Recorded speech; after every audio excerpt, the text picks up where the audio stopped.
છે, કાંઈ કરવું ન પણ આમાં આવી જાઓ. આમાં પણ એક લીટી બહુ ખરાબ છે. આમાં એક જ લીટીનું બંધારણ છે, એ બહુ ખરાબ. તમે જે છો એ 24 કલાક હોવા જોઈએ, નહીતર કોક ભાંગી નાખે. સાધુ 24 કલાક સાધુ હોવો જોઈએ, નકર વિડીયો ઉતરે કોક ટાળી દે.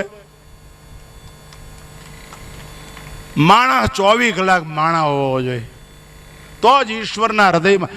ઈશ્વર મેળવવા માટે ગીતાનો વાંચો, રામાયણનો વાંચો, ભાગવતનો વાંચો. આ ભગવા કપડા ઉતારી નાખું જો આ વાક્ય ખોટું પડે કોઈ દિવસ તો. આ એક લીટી કહીને પછી એક દ્રષ્ટાંત આપીને વક્તવ્ય પૂરું. નાવ નહીં તો વાંધો નહીં, દાન પુણ્ય નો કરતા, ગીતા નહીં વાંચવાની, રામાયણ, કોઈ ભગવાનનું નામે નહીં લેવાનું, દીવો અગરબત્તી કાંઈ નહીં કરવાનું, કોઈ વસ્તુ ન કરો, કોઈ દી નો ના વાંચો ને આ કથા સાંભળવાનું બંધ કરી દો, તોય તમને ભગવાન મળે. અને ન મળે તો તમારો ગુલામ થઈ જાવ કપડા ઉતારીને. જાહેરમાં કહું, ચેલેન્જ, કહેતા હો તો સ્ટેમ્પ પેપર ઉપર લખી દઉં.